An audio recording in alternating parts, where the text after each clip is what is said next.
petite musique d'attente. Bonjour à tous. Bonjour. On va attendre quelques minutes, le temps que tout le monde se connecte au webinaire.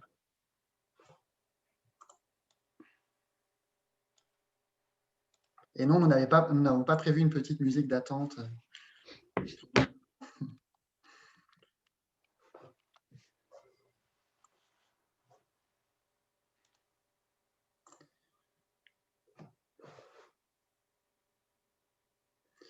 En tout cas, on vous souhaite la bienvenue à ce nouveau webinaire Charleroi Entreprendre. Innovation et R&D, en quoi cela concerne mon entreprise? On va encore attendre quelques minutes, le temps que tout le monde se connecte.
Voilà, on espère en tout cas que vous êtes en forme.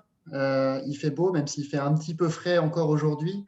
On a un programme bien chargé, donc on va essayer de vous réchauffer aussi avec le sujet du jour, innovation et R&D. Donc on va pouvoir tout doucement démarrer. Nous sommes une vingtaine de participants, donc je pense qu'on va tout doucement pouvoir démarrer. Donc encore une fois, bienvenue à toutes et à tous à ce nouveau webinaire Charleroi Entreprendre. Comme je disais, on a un programme assez dense avec plusieurs intervenants aujourd'hui. Donc, on a le plaisir d'accueillir Isabelle Radou. Bonjour Isabelle. Bonjour tout le monde. Voilà, Isabelle qui a travaillé pendant 18 ans en tant que conseiller technologique au sein d'Innovatech et qui a rejoint le pôle innovation de la Sowalfin depuis le début de l'année. Et elle va nous parler pendant ce webinaire des différentes facettes de l'innovation en s'appuyant sur quelques exemples. Nous allons accueillir également Benoît. Il va nous rejoindre. Il a été un petit peu retardé, mais il sera là à temps. Et Benoît va nous partager son expérience d'entrepreneur avec le lancement du projet ZeroBox. Benoît, en fait, a une solide expérience dans le domaine de l'habitat durable. C'est l'ancien coordinateur de la plateforme Maison Passive, pour ceux qui connaissent.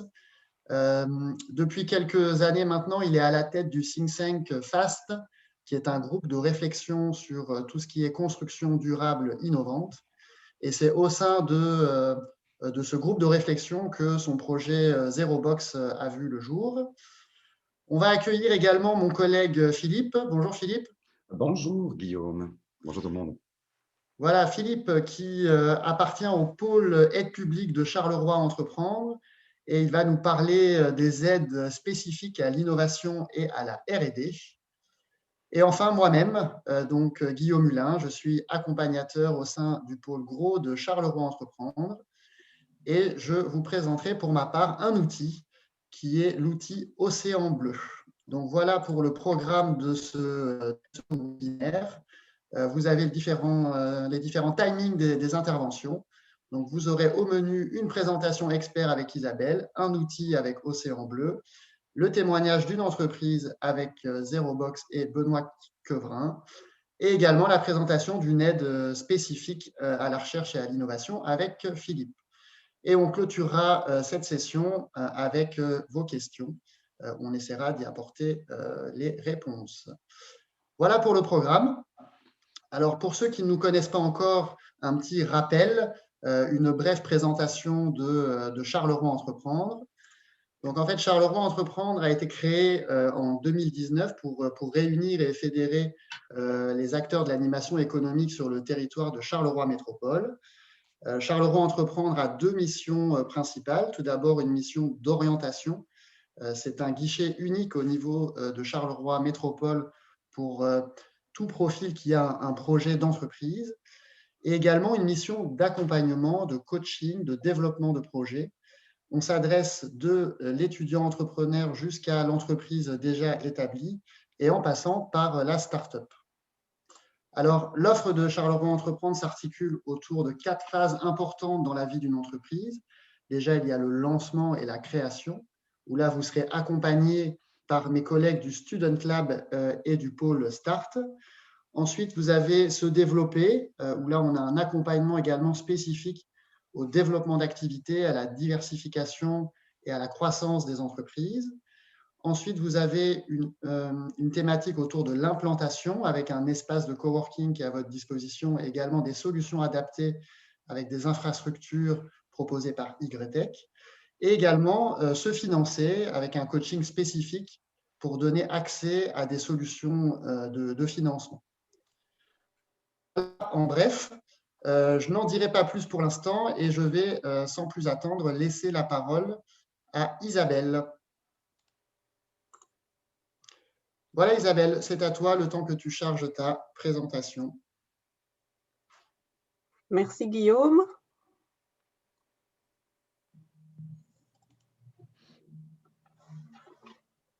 Merci à tous d'être là et merci à Charleroi Entreprendre de me donner l'occasion de discuter innovation et R&D avec vous aujourd'hui. Alors, quelques mots de Soalfin. Soalfin est partenaire des PME wallonnes. Il y a 4 métiers au sein de la Soalfin. Le premier est un métier d'orientation et d'information qui passe notamment par le 1890 que vous avez peut-être déjà utilisé en tant qu'entrepreneur. Le second métier concerne la sensibilisation, donc des actions de sensibilisation et la coordination des acteurs qui sont actifs sur ce domaine. Le troisième est lié à l'accompagnement des entreprises. Et enfin, le métier historique de Soalfin, qui est le financement des porteurs de projets et des TPE, PME wallonnes. Alors, Soalfin, je vous l'ai dit, partenaire des entreprises, à chaque, pardon, je vais déjà un peu trop vite, voilà, à chaque stade de vie de l'entreprise. Donc, vous voyez au centre de ce graphique, et comme Guillaume le disait, au stade création, il y a des actions qui sont menées. Ensuite, pour les entreprises en développement, croissance, y compris au niveau international.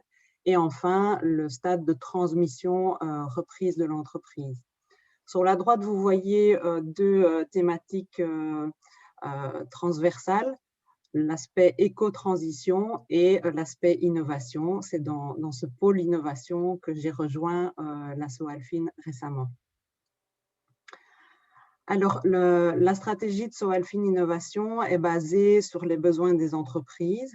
Le premier axe de travail, ça consiste en faciliter le parcours des PME qui innovent et à leur garantir des services qui sont lisibles et efficaces, proches de leurs besoins. Le deuxième axe consiste à stimuler l'innovation, qu'elle soit technologique ou non.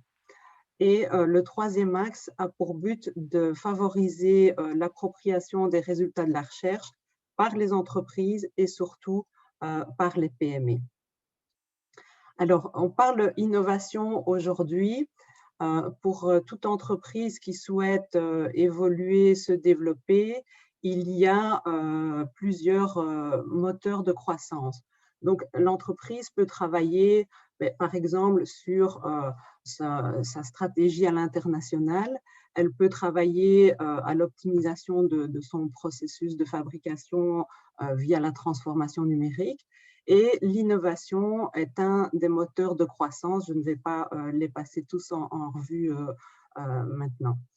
Donc, l'innovation comme moteur de croissance, mais quand on parle d'innovation, on peut d'abord s'accorder sur ce que ça recouvre. Pour moi, l'innovation, elle peut prendre des formes tout à fait diverses.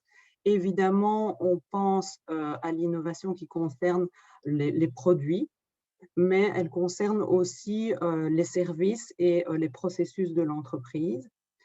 On peut avoir une innovation qui est ce qu'on appelle incrémentale, donc des améliorations régulières, ou une innovation de rupture qui va être un pas plus important que l'innovation incrémentale. Elle peut être, comme je le disais, technologique ou non technologique. Mais une innovation, pour créer une innovation technologique, on va utiliser des techniques, une ou des techniques, et on va développer un produit, service ou procédé nouveau qui confère un avantage concurrentiel par rapport à un marché. On parle aussi, vous entendez peut-être aussi parfois parler d'innovation managériale, d'innovation sociale et sociétale, où on implique les parties prenantes, d'innovation responsable, où on va tenir compte des enjeux à la fois environnementaux, mais aussi sociétaux et économiques. On peut faire des innovations de business model. Bref, l'idée aujourd'hui n'est pas de vous donner toutes ces définitions, mais d'illustrer ça, et je le ferai juste après. Mais vous allez me dire, la R&D, tout ça, dans tout ça, où est-ce qu'elle se situe? La R&D alimente l'innovation. Elle amène des nouvelles connaissances qui permettent de développer des produits, des procédés nouveaux. Alors, la recherche et développement, est-ce que ça vous concerne? On reviendra sur cette question juste après, dans quelques minutes. Mais la R&D, sachez que vous pouvez la faire à la fois en interne ou en externe, ou avoir une situation hybride, donc combiner de la recherche interne avec de la recherche externe. Pourquoi je vous dis ça? Parce que pas mal de TPE se disent la R&D, c'est pas pour moi, je ne suis pas armée, outillée pour faire de la R&D. Sachez qu'effectivement, certaines entreprises décident d'investir dans la recherche je dirais en interne, en leur sein, et d'autres décident de travailler avec un sous-traitant de recherche ou avec des partenaires. Partenaires qui peuvent être d'autres entreprises ou qui peuvent être des centres de recherche, des services universitaires. Donc, la R&D, si vous me dites, OK, moi, en interne, ce n'est pas possible pour mon entreprise, pour une série de raisons, vous pouvez vous tourner vers un sous-traitant de recherche, je dirais, et petit à petit intégrer des connaissances, des technologies. Si on pousse cette réflexion d'intégration de connaissances et technologies, donc ça peut être soit par l'appropriation de résultats de recherche, donc par exemple un centre de recherche développe des résultats et vous aide à les intégrer dans votre entreprise, ou ça peut être par l'acquisition de brevets ou par la signature de contrats de licence. Dans ces cas-là, vous allez passer un accord avec celui qui a développé la technologie ou les connaissances, et vous allez, je dirais, passer un accord d'utilisation finalement de ces connaissances, de cette technologie. Donc, important de se dire, OK, ce n'est pas parce que vous ne pouvez pas intégrer une activité de recherche au sein de votre entreprise que ça ne vous concerne pas, au contraire. Donc, je disais, la R&D alimente l'innovation. L'innovation prend des formes multiples. Dans certains cas, elle est visible pour votre client. Dans d'autres, elle ne l'est pas, parce que ça peut être une innovation qui reste juste en interne. Et l'innovation, pour moi, concerne les entreprises, quelle que soit leur taille et quel que soit leur secteur d'activité. Pour vous en convaincre, j'ai repris ici quelques exemples pour illustrer mon propos. Donc, innover, c'est par exemple résoudre le problème d'un utilisateur ou répondre à un besoin non satisfait. Vous voyez ici un exemple de produit alimentaire au centre qui est destiné aux intolérants. Vous voyez à gauche ce qu'on appelle un porte-classeur universel. Pour vous expliquer un petit peu la genèse de ce porte-classeur, il s'agit d'une maman dont le fils avait oublié sa farde dans le bus la veille d'un examen, donc panique, etc. Mais bon, au-delà de ça, elle s'est dit, tiens, mon fils est toujours avec son sac à dos sur l'épaule, ne met jamais son classeur dans le sac à dos parce que ça ne rentre pas, et il n'a pas de solution pour porter ce sac à dos facilement. Elle a cherché pour lui acheter quelque chose qui pourrait convenir, et n'ayant rien trouvé sur le marché, elle a décidé elle-même de développer ce porte-classeur. Et donc, elle a fait tout ce cheminement en s'entourant à la fois d'autres entreprises, de partenaires de développement, pour arriver à mettre sur le marché ce porte-classeur qui maintenant se retrouve dans les magasins clubs notamment. Donc, une personne seule qui arrive à développer son innovation et à la mettre sur le marché. Innover, c'est aussi économiser les ressources. C'est une autre voie pour s'inspirer et pour trouver des idées. C'est de se dire comment valoriser autrement les ressources locales ou comment économiser les ressources que j'utilise pour fabriquer mon produit. Vous pouvez, par exemple, voir sur la gauche la lessive de lave-verre. Là, on est dans le domaine de l'économie circulaire puisqu'on va recycler une matière. C'est un produit qui est fabriqué à base de cendres. Sur la droite, l'exemple d'Urivabo, qui est un urinoir qui recycle l'eau de lavage des mains. Donc, sur le dessus, vous avez l'aspect évier et la personne qui a utilisé l'urinoir se lave les mains et l'eau de lavage des mains sert de chasse. Donc, vous voyez une idée qui permet d'économiser l'eau. Autre exemple, l'intégration ou l'exploitation de technologies. Donc, on peut innover comme je le disais tout à l'heure, en intégrant des connaissances ou des technologies développées par d'autres. Et cette intégration de technologies permet d'amener de la valeur ajoutée à son produit ou service. Au centre, vous avez l'exemple de ProLife 3. ProLife 3, c'est une boisson qui est destinée aux seniors, qui notamment part du constat qu'en maison de repos, il y a 3 problématiques très fréquentes. Les personnes qui sont en maison de repos et d'un certain âge peuvent avoir des problèmes de déshydratation, de constipation et de perte de masse musculaire. Derrière ProLife 3, il y a 2 personnes, dont une personne qui est chef infirmier dans une maison de repos et qui constatait ces problématiques. Alors, ce qui est possible, c'est effectivement de donner des médicaments. Ici, ils ont décidé de développer une boisson naturelle à base notamment de jus de pruneau pour contrer ces 3 problématiques. Donc là aussi, on part d'un besoin, d'une problématique de terrain pour développer un produit nouveau, innovant. Et c'est un produit qui a été développé en partenariat avec un centre de recherche qui a permis d'utiliser une technologie de haute pression pour améliorer la conservation de ce produit sans y ajouter d'éléments, d'ingrédients qui n'étaient pas désirés par l'entreprise. Sur la gauche, vous voyez l'intégration d'un scanner sur un smartphone qui est utilisé pour prendre des empreintes de pieds. Donc, avant, on faisait des empreintes manuellement. Ici, la société Gespodo utilise maintenant cette technique qui lui permet de très rapidement, très précisément et n'importe où prendre une empreinte. Dernier exemple sur ce slide, c'est l'exemple d'EcoStérile à droite qui utilise une technologie micro-ondes pour traiter des déchets hospitaliers. Innover, c'est aussi, je le disais tout à l'heure, adopter de nouvelles méthodes pour manager son équipe autrement, pour impliquer plus son personnel dans la prise de décision.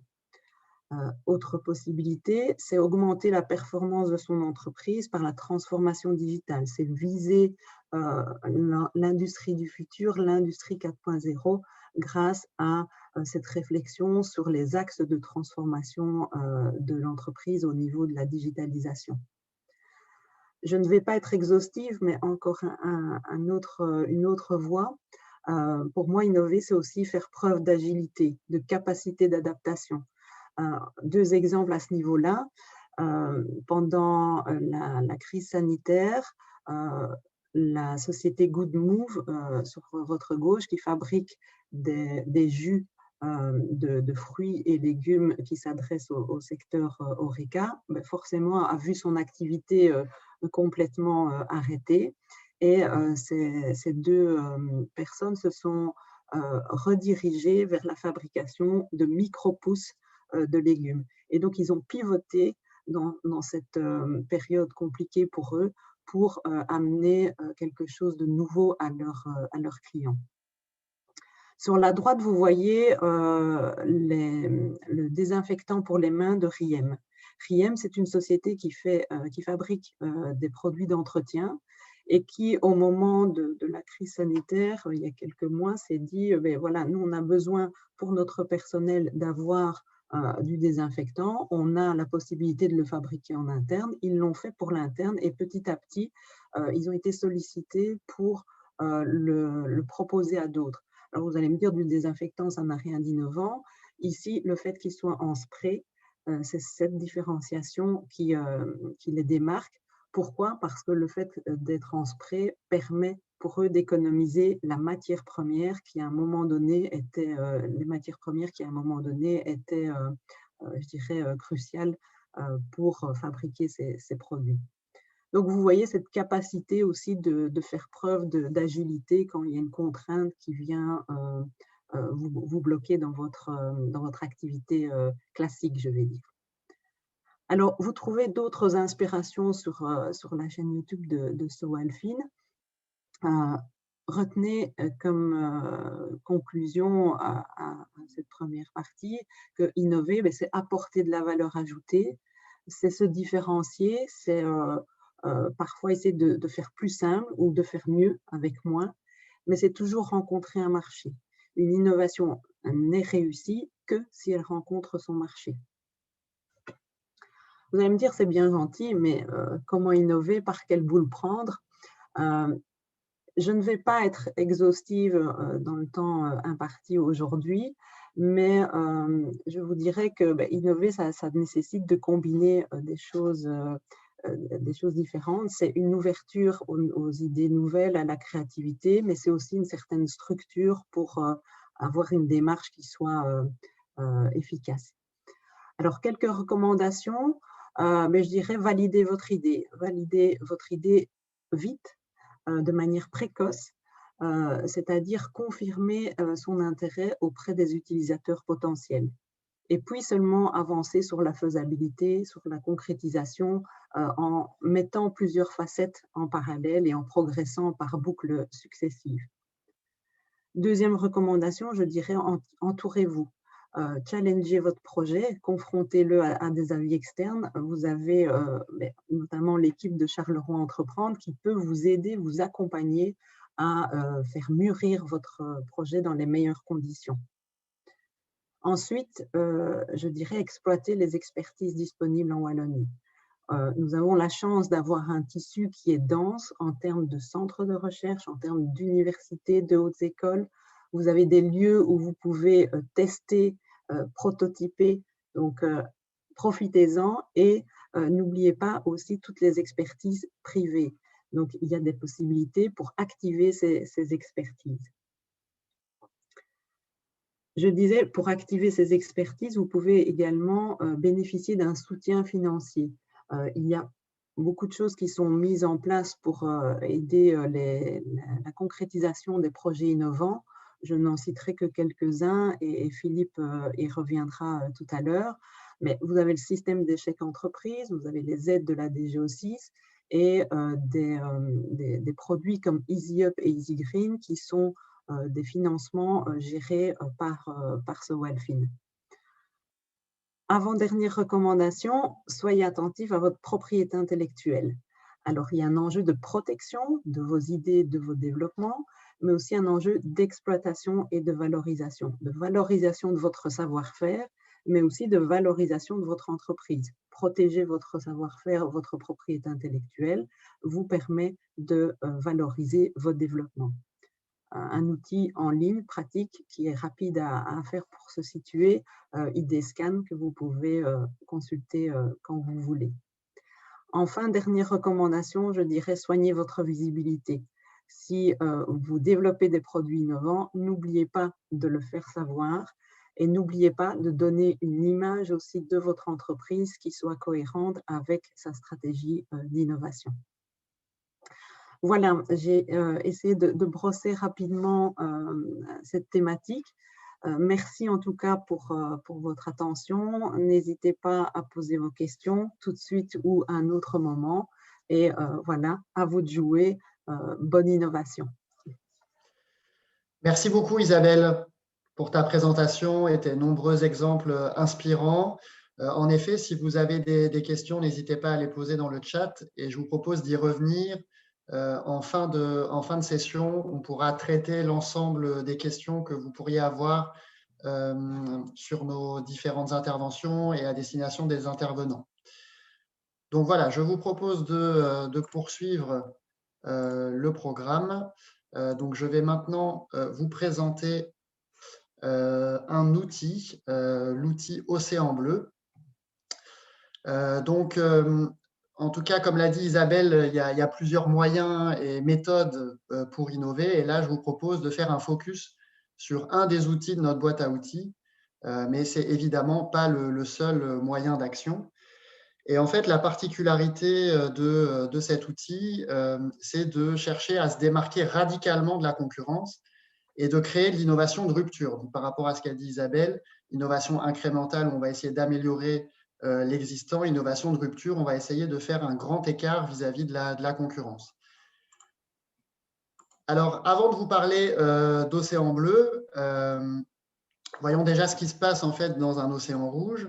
En fait, dans l'océan rouge, il existe une lutte acharnée et sanguinolente entre les concurrents.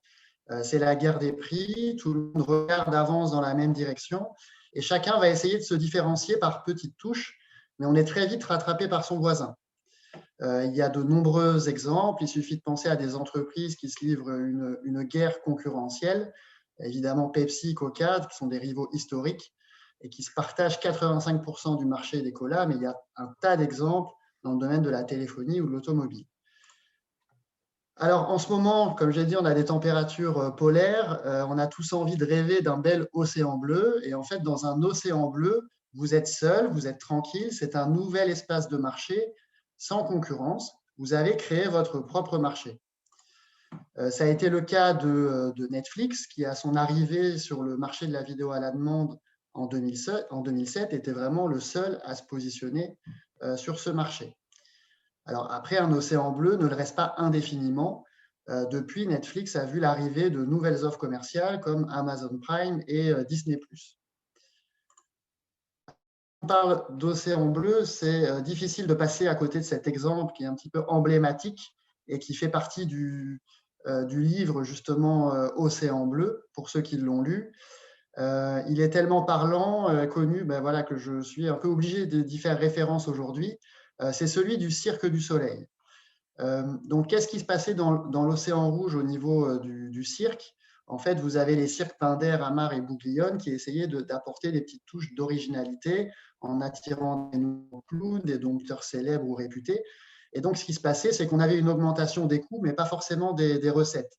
Et c'est souvent ce qui se passe dans un océan rouge très concurrentiel. Ça va tirer les marges et le profit vers le bas. Et dans l'océan bleu, on a une nouvelle proposition. On va réinventer le cirque et casser un petit peu les frontières ici entre le monde du cirque et le monde du théâtre. Et c'est ce qu'a un petit peu fait le Cirque du Soleil avec le succès qu'on connaît. Et c'est une compagnie qui se distingue par une vision différente du cirque traditionnel, avec notamment l'absence d'animaux, une grande importance donnée au jeu de comédiens, et en se basant principalement ses productions sur des numéros d'acrobatie. Alors, Océan Bleu, c'est un outil qui est né dans le milieu des années 90, qui prendra forme dans un livre qui est sorti en 2004 et qui, clairement, a marqué quand même, on va dire, la décennie sur le management d'entreprise. Alors, je ne vais pas rentrer dans le détail de la théorie ici parce qu'on n'a que 10 minutes, mais si on doit retenir une seule chose pour bien comprendre ce qui se passe pour créer un océan bleu, c'est le fameux saut de valeur ou saut d'innovation qui va intervenir dans deux sens, en fait. D'un côté, vous allez essayer de diminuer le superflu et certains coûts qui sont considérés comme indéboulonnables par le marché ou par les concurrents. Typiquement, on va supprimer un guichet, on va supprimer un point de vente. Dans le cas du Cirque du Soleil, on a supprimé les animaux du cirque, c'est-à-dire qu'on n'a plus besoin de les nourrir, de les soigner, les dompter, les loger, d'avoir toute une logistique et aussi un gouffre financier avec la gestion des animaux. Donc ça, c'est le premier point, la réduction des coûts. Et le deuxième, c'est d'augmenter la valeur perçue par le client en créant un truc en plus, une nouvelle expérience de consommation. On s'appuie sur une innovation peut-être technologique. Et donc, il y a pas mal d'exemples. Et donc, pour Netflix, par exemple, c'est de s'appuyer sur un nouvel usage de la vidéo, une vidéo à la demande dans un catalogue de films et de séries disponibles. Et donc, ça, c'est très important d'avoir les deux et pour justement faire le grand écart avec la concurrence. Alors, ce qui est important aussi avec Océan Bleu, c'est de se dire que ce n'est pas forcément faire mieux, mais c'est faire différent. Et donc, ça amène un petit peu à changer sa façon de penser et à se remettre en question. Et c'est pour ça que l'innovation de rupture est assez rare. Hein. On dit que c'est que 1% du global des innovations, parce que ça nécessite justement cette remise en question. Et alors, je terminerai par la petite phrase qui concerne Océan Bleu en disant que avec un Océan Bleu, ce n'est pas battre la concurrence, mais c'est mettre la concurrence hors jeu. Et donc, c'est bien essayer de se différencier de manière radicale. Alors, pour vous présenter un petit peu les outils qu'on trouve dans la stratégie Océan Bleu, j'ai choisi de l'illustrer par un exemple moi aussi. Donc, j'accompagne depuis quelque temps une agence de jeux vidéo qui a lancé son premier jeu qui s'appelle Harrison. Le studio s'appelle Marathus et donc est localisé en région de Charleroi. Et donc, c'est un jeu un peu particulier. C'est plus basé sur une expérience de lecture que réellement un jeu où on va rester accroché à sa manette. Ça s'adresse plus particulièrement aux fans des livres dont vous êtes le héros. Je ne sais pas si vous connaissez ces ouvrages. Donc, il y a un petit côté nostalgique aussi. Et donc, en fait, leur jeu va casser les codes en se positionnant en fait, à la frontière d'un jeu vidéo, parce que ça reste quand même un jeu vidéo, et celui du livre de fantasy. Et c'est un jeu qui ne va pas s'adresser que aux gamers, et c'est là aussi une particularité de l'innovation Océan Bleu, c'est d'essayer d'aller rechercher des clients qui n'ont pas l'habitude de consommer ce type de produit. Donc ici, aller chercher des gens qui n'ont pas l'habitude de consommer du jeu vidéo. Alors, un des outils, c'est cette fameuse matrice des 4 actions. On va prendre l'état actuel d'un marché et on va essayer d'y appliquer une série de contraintes ou de forces en disant qu'est-ce que je peux exclure par rapport au marché des jeux vidéo comme critère, comme élément important rentrant en ligne de compte dans l'appréciation d'une offre. Qu'est-ce que je peux créer de nouveau et au contraire, qu'est-ce que je peux atténuer ou renforcer. Donc, c'est un travail qu'on a fait pour Marathus où on a vu qu'en fait, certains critères qui vont les comparer en fait à des jeux vidéo, certains vont être complètement éliminés, c'est-à-dire que le jeu ne va pas du tout miser sur la 3D, n'a pas misé sur une forte capacité d'apprentissage, va atténuer l'interactivité, mais au contraire essayer de jouer sur d'autres critères. Donc, c'est vraiment essayer de miser sur autre chose. Et donc, une autre manière de le représenter, ce sont les fameuses courbes de valeur que l'on retrouve aussi traditionnellement dans la stratégie Océan Bleu. Donc, en fait, en abscisse, vous avez une série de critères pour vous comparer par rapport à la concurrence. Et donc, vous allez placer un niveau d'intensité par rapport à ses concurrents. Donc, ici, on a comparé évidemment le jeu Harrison, qui a un positionnement innovant. On va matérialiser le positionnement Océan Bleu par rapport au positionnement classique d'un jeu vidéo. Et alors, ce qui est intéressant à faire aussi, c'est que comme on est un peu à la frontière des secteurs, c'est aussi de positionner le marché du livre de fantasy pour voir qu'on retrouve quand même certains traceurs du livre de fantasy. Et donc, c'est ce qui va faire en effet la différence Et on va s'appuyer sur ce positionnement innovant, notamment pour communiquer et pour bâtir un plan marketing efficace et attirer des nouveaux clients pour ce jeu. Alors, le plus difficile quand on s'attaque à la stratégie Océan Bleu, c'est vraiment d'attraper le premier fil conducteur. Alors, je vous donne quelques petits trucs. Premier truc, c'est d'analyser le secteur et le groupe de concurrents. On a un bel exemple avec le Cirque du Soleil. Ils se sont inspirés aussi de secteurs périphériques, comme celui du théâtre. Alors, deuxième truc, d'explorer les solutions alternatives, mais au sens large du terme. Parfois, on a des produits qui, à la base, n'ont rien à voir, mais qui répondent aux mêmes besoins. Donc, ça paraît un peu utopique actuellement, mais par exemple, si je veux passer une soirée en ville, en amoureux, j'ai le choix entre un cinéma et un restaurant. Est-ce qu'on va se dire qu'un cinéma et un restaurant, ça rentre vraiment en concurrence? Donc, c'est aussi de prendre un peu de hauteur par rapport à des solutions qui répondent aux mêmes besoins. Troisième piste, c'est d'essayer d'identifier des produits, des solutions complémentaires. Donc, si je reprends mon exemple de sortie en ville en amoureux, c'est aussi d'essayer de comprendre quels sont les besoins complémentaires. Je vais peut-être avoir besoin d'une place de parking pour me garer en centre-ville et aussi d'une solution de garde pour mes enfants. Donc, c'est aussi identifier ce qui se passe avant, après l'utilisation. Il y a peut-être des désagréments, des problèmes non résolus et je peux avoir un intérêt à proposer une solution d'ensemble à mes clients. Donc, voilà trois pistes pour essayer de trouver un fil conducteur. Alors, une fois qu'on a défini sa stratégie Océan Bleu, ce n'est pas fini. Il y a toute une série de validations, de points de validation autour de l'utilité, du prix, du coût de la solution et également des freins à l'adoption, parce que quand on est évidemment très innovant, c'est important de prendre en considération ces obstacles à l'adoption de l'innovation. Et comme je l'ai dit, l'intérêt après derrière, c'est de bâtir un plan marketing très attractif en mettant l'accent sur les critères Océan Bleu, ce qu'on va créer de nouveau. Et une des conclusions, justement, pour reprendre l'exemple de Marathus, c'est d'essayer d'aller proposer leurs jeux vidéo aussi dans des lieux comme des librairies et des bibliothèques.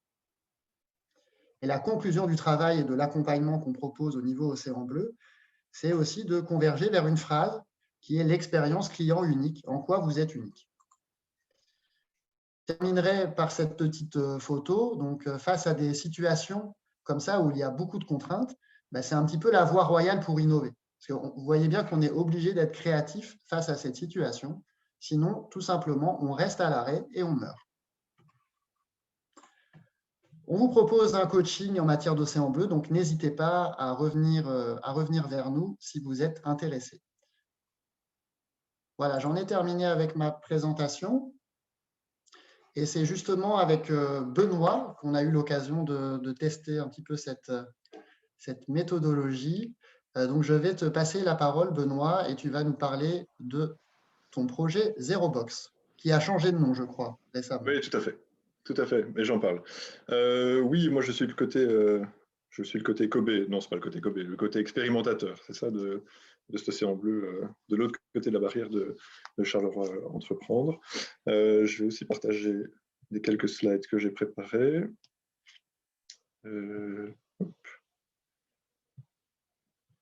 Voilà, est-ce que ça fonctionne?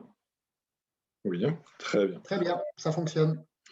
Parfait. Alors, donc, très rapidement, je présente un peu le concept, comme ça vous savez de quoi on parle. La solution que nous, on propose dans la société Boîte, ce sont des tiny houses, d'une certaine manière, donc des éléments, des espaces de vie qui sont entièrement modulables. Et donc, on est sur des modules qui font 3 mètres sur 3 mètres que vous voyez ici. Vous les assemblez un peu comme vous le souhaitez. Donc, ça peut être 1, 2, 3, 4, 27, 32, comme vous le sentez.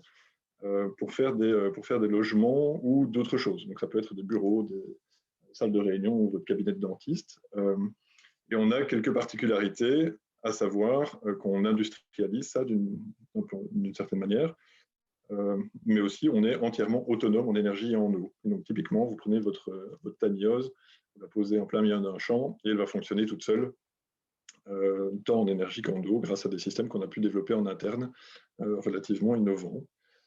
Ça, c'est notre produit. Et donc, la raison pour laquelle j'en parle maintenant, c'est parce qu'effectivement, on est passé entre les mains de Guillaume, typiquement, et on est suivi par Charleroi Entreprendre pour ce projet.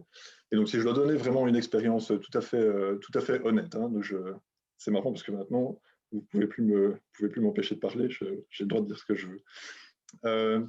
Au tout début, donc moi j'ai rencontré Isabelle Radou aussi, encore plus tôt. J'ai rencontré Guillaume pour faire ça. Et en toute honnêteté, au tout début, ma première réaction, ça a été de dire oui, ok, c'est bien sympa, mais mon idée, je l'ai, hein, c'est gentil. Comment est-ce que je trouve l'argent? C'est un peu ça la question. C'est quoi où est-ce qu'il est le billet, hein, finalement? Parce que c'est bien sympa d'aller dans l'innovation, mais je ne vais jamais m'en sortir, quoi. Et donc, il y a besoin, j'ai vraiment eu besoin, moi, de mon côté, de prendre un pas de recul et de me dire, effectivement, il y a un grand intérêt par rapport à cette notion d'océan bleu que je ne connaissais absolument pas. Il y a un grand intérêt à réfléchir sur tout ce qui est innovation. Et ce sont des choses qui prennent du temps, c'est des choses qui vont percoler dans tout le processus de création d'une entreprise tout au long de la vie du projet. Voilà. Et donc, ce que vous voyez là, ici à gauche, effectivement, on a fait ces graphiques, nous, d'échelle de valeur par rapport à notre projet, par rapport à des concurrents qui vendent aussi des tiny houses, mais elles sont en bois, elles sont jolies, elles sont instagrammables, par rapport à une extension, parce que finalement, notre projet, ça peut être aussi une extension de maison. Et donc, un maçon peut très bien aussi faire une extension avec une véranda. Et donc, tout ça s'est retrouvé dans ces échelles de valeur. Et ça a permis typiquement, avec l'aide de Guillaume, de venir déceler des endroits où on est soit meilleur que tout le monde, par exemple ici, soit où on propose des choses qui sont complètement en dehors de toute concurrence parce que c'est absolument pas proposé. Et donc, on se retrouve dans l'océan bleu à ce niveau-là. Ça veut dire que grâce à ça, nous, on prend ces informations et on les donne à notre société de communication qu'on vient d'engager ici cette semaine. Et c'est avec ça qu'elle va pouvoir jouer et c'est avec ça qu'on va pouvoir se démarquer, nous, sur le terrain. Ça permet aussi de développer davantage le produit. Et donc, au départ, on était en disant, oui, on va faire des tiny houses. Très bien. En fait, on se rend compte que notre système a une certaine capacité. On peut se retrouver dans du B2B à certains niveaux parce qu'on va pouvoir empiler ces modules, parce qu'on va pouvoir les vendre à grande échelle, parce qu'on a une offre de promesses de rachat, parce qu'on peut faire des bureaux aussi, que visiblement, des bureaux de fonction, ça pourrait être sympa pour le moment. Et donc, voilà, il y a vraiment un enclenchement qui se fait à ce niveau-là grâce à une réflexion en amont qui prend du temps, c'est vrai, mais clairement, ça vaut la peine. Et donc, notre solution, finalement, elle se retrouve beaucoup plus complète. On est avec un produit, et les mots que vous voyez ici en bas, ce sont les éléments principaux qui ressortent un peu de cet océan bleu, mais il y en a un peu plus que d'autres, évidemment. Et donc, on a un produit qui est autonome en énergie, autonome en eau, et rien qu'en disant ça, on sait déjà qu'on se démarque de toutes les tiny houses. On a déjà gagné à ce niveau-là parce qu'on va trouver un marché. Voilà. Elle est transportable. Oui, par rapport au maçon qui veut faire une véranda, c'est plus compliqué de déplacer la véranda, on est d'accord. Voilà. On est évolutif parce qu'on peut rajouter des boîtes, on peut les enlever. On est hyper durable. À la base, c'est mon boulot, je ne me suis pas vraiment présenté, mais à la base, moi, je dirige un centre de réflexion sur le développement durable. Donc, on est à fond là-dedans, c'est typiquement ça. Confortable. Alors, confortable, il faut s'entendre sur le mot confortable, et ça, c'est encore des choses sur lesquelles nous, on travaille, parce que confortable, ça pourrait donner juste l'impression d'être dans une cabane et une grosse couette, c'est bon. Nous, le confortable, c'est une chambre d'hôtel. C'est vraiment le confort comme partout.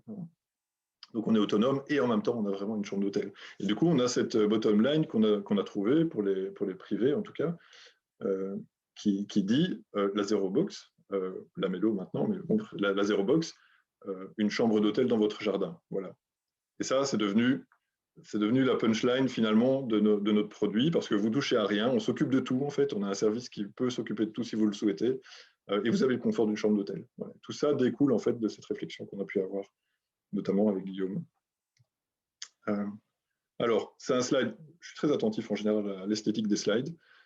Celui-là, il est atroce, j'en suis bien conscient, mais ça explique un petit peu la partie innovation que nous, on a en interne. Et du coup, le côté complètement fouillis est assez logique et c'est volontaire. En fait, pour nous, toute la démarche en innovation dans la société boîte, elle découle de plusieurs choses, mais c'est une vraie volonté d'entreprise. On veut être complètement disruptif par rapport à ce qui existe. Donc, c'est une vraie volonté. Et ça fonctionne comment? Je les ai notés ici en rouge sur le bas à gauche. c'est en se mettant des contraintes. Chez nous, c'est la contrainte ou c'est le challenge interne qui va faire qu'on va arriver à trouver une innovation. Ça paraît un peu trivial, mais pas tant que ça. Donc, le premier prototype, la première Zero Box où on se dit elle sera autonome en énergie, c'est un vrai challenge, c'est un jeu. Je me vois encore à table avec des collègues où il dit ouais, bon, quoi, tu vas faire juste une boîte, tu ne la ferais pas autonome, allez, fiche. Et c'est comme ça que c'est parti, d'accord? Et donc, c'est en se lançant des challenges en interne ou en écoutant finalement voilà, simplement en se laissant réfléchir qu'on va pouvoir se lancer sur certaines innovations. Je vous passe toutes celles qu'on a oubliées. Hein. On voulait être autonome en énergie, on voulait être autonome en nourriture. Bon, c'est un peu compliqué sur le coup, sur une boîte. Là, voilà, on a essayé, ça ne marche pas. Il y a plein de moments où ça ne marche pas, hein, c'est évident. Mais n'empêche que voilà, on arrive à trouver des trucs qui sont plutôt sympas. Alors, le troisième point ici, le centre de réflexion. Initialement, ce projet, il est issu de FAST. FAST, c'est un centre de réflexion. Mon boulot, c'est de gérer un centre de réflexion et de recherche dans le développement durable pour le secteur de la construction. Et donc, bien sûr, on a, nous, cet avantage, finalement, de pouvoir faire cette recherche, cette R&D dont on parlait tout à l'heure avec Isabelle. Nous, en interne, on a du temps pour ça. On est payé, entre guillemets, pour découvrir de nouvelles choses au niveau du bâtiment. Et donc, évidemment, ça nous intéresse et ça nous aide beaucoup. Le réseau, c'est un peu la grosse tâche que vous avez là. Le réseau, ça fait très LinkedIn quand on dit ça, hein, mais il n'y a rien à faire. C'est aussi en discutant avec votre boulanger que vous trouvez des idées. Voilà. Ça paraît aussi trivial, mais ça n'existe plus, je crois, le fait de trouver une innovation après 10 ans de recherche tout seul dans son laboratoire. Voilà, ça n'existe pas. Par contre, c'est en expliquant votre projet à un agriculteur qui va faire « Ah, mais moi, je connais ce produit-là, on l'utilise pour faire ça. » Et finalement, c'est comme ça qu'on trouve des solutions plutôt impressionnantes. Et donc, typiquement, notre système de stockage en énergie, ben voilà, on a fait intervenir des gens qui n'ont rien à voir avec le bâtiment pour trouver une solution qui fait qu'on parvient à faire ça. Alors, l'agilité interne, elle est fondamentale. Dans notre équipe, typiquement, j'ai sélectionné les gens comme ça. Il faut, dans l'équipe, au moins une partie de l'équipe qui n'a pas peur d'être un peu bouleversé et bousculé. À un moment donné, de dire, bon, ok, maintenant, fais comme si tout ça n'existait pas et tu vas me réinventer ça pour demain, ou bien c'est joli ton design, mais tu m'en fais 10, tu me fais 10 solutions différentes. C'est super perturbant, en fait. Mais voilà, une fois qu'il y a une vraie culture d'entreprise comme ça, une vraie agilité, prêt à rebondir, le challenge. Voilà, je suis arrivé un petit peu en retard aujourd'hui parce que j'ai été voir un client, mais on vient de passer la nuit à 3 à terminer tous les trucs parce qu'on n'était pas à l'heure. Mais voilà, c'est aussi ça, et ça fait aussi partie du jeu chez nous. Et alors le désordre, il n'y a rien à faire. Je suis convaincu que le désordre est une source d'innovation. Voilà, aux grandes dames de mon épouse, c'est vrai peut-être, mais ça, bon, bref, c'est un autre problème. Et donc, dans quelques exemples que je peux donner, en communication, par exemple, un des challenges qu'on s'est lancé, il ne faut pas parfois des trucs monstrueux, mais un challenge, c'est nous, la boîte de communication, le premier point, c'est 0 papier. 0, pas un seul. Ça n'existe pas chez nous. Voilà. Alors, ils se retrouvent tout cons, évidemment, parce qu'on dit « Ah non, mais on avait des layouts pour vos cartes de visite. » Non, mais on s'en fout, on ne veut pas des cartes de visite. Mais on veut quand même pouvoir donner l'information à n'importe qui. Donc, trouvez-nous une solution, quoi. Voilà. Et c'est en partant de challenges plutôt radicaux comme ça qu'on y arrive, je crois, qu'on trouve des innovations. Parce que si le message, c'est de dire « Alors, 0 papier. Comment? Non, c'est pas possible. Bon, on va essayer de réduire le papier, alors. » Ouais, mais ça marche pas, du coup, parce qu'on se retrouve... voilà. En tout cas, c'est comme ça que nous, on fonctionne. D'autres choses qui sont arrivées par rapport à notre projet, la promesse de rachat, typiquement, c'est un point essentiel dans notre commercialisation chez nous. Elle est issue d'une réflexion sur l'économie circulaire approfondie. Voilà. La promesse de rachat, ça permet à des clients de dire « Ok, je vous achète une boîte, mais dans 5 ans, vous me la rachetez, je vous la revends. » Et nous, on s'engage à vous la racheter.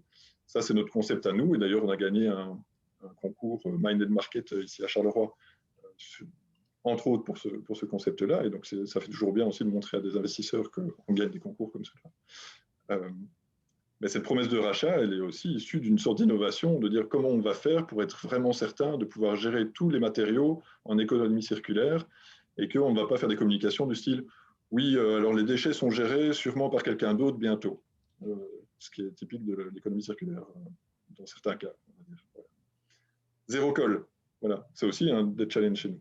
Zéro colle dans le monde du bâtiment, pas de polyuréthane collé, pas de bande autocollante, etc. C'est juste infaisable, quoi. Et pourtant, voilà, chez nous, c'est comme ça qu'on travaille. C'est super compliqué, on s'arrache tous les cheveux, mais on se donne des objectifs hyper clairs. Voilà, quelques exemples d'innovation qu'on peut faire. Et encore une fois, typiquement, il faut prendre le temps. Je fais mon mea culpa. Quand j'ai commencé, la première fois que j'ai été voir Charleroi Entreprendre, je me suis dit, mais ça va prendre un temps monstre de réfléchir à tout ça. J'ai pas le temps. Moi, je veux lancer ma boîte, c'est pas possible, quoi. Et vraiment, en revenant en arrière, je me rends compte qu'il faut prendre le temps. C'est vraiment nécessaire, sinon, voilà, ça ne va jamais. Ça ne va jamais. Voilà, j'ai juste mis le contact et j'ai mis une photo de moi maintenant, parce que ceux qui ont vu la bannière de l'événement, c'est une photo d'il y a 15 ans. Donc, ne croyez pas que j'ai perdu mes cheveux depuis que j'ai lancé ce projet. C'était déjà il y a longtemps. Voilà, je ne sais pas si j'ai... Merci Benoît. Voilà, donc je vais directement enchaîner, mais très brièvement, et puis on viendra aux questions-réponses. Il y a déjà quelques questions, effectivement, qui se sont adressées directement. Donc voilà, je reprends la main par rapport à la diffusion de l'écran. Voilà. Est-ce que c'est bon? Voilà. Est-ce que c'est bon pour tout le monde? Oui. Oui, voilà, apparemment ça. Voilà, donc simplement, donc, je vais parler vraiment très, très brièvement, parce qu'en fait, en ce qui concerne les aides publiques, par rapport à l'innovation, la recherche et le développement, mais il y a énormément de dispositifs d'aide qui existent. Je suis en mode présentateur, oui, c'est bien, oui, c'est bon alors, non? Ok. Et donc, Isabelle en a cité deux tout à l'heure, Easy Green et Easy Up. Voilà, donc simplement nous, au niveau de Charleroi Entreprendre, on a mis en place il y a maintenant 3 ans, enfin un peu plus de 3 ans, une plateforme qui recense par thématique et par profil. Je ne sais pas si les messages qu'on m'adresse sont... On voit des slides. D'accord, ok, d'accord. Je vais juste changer ceci alors. Désolé. Hop. Voilà.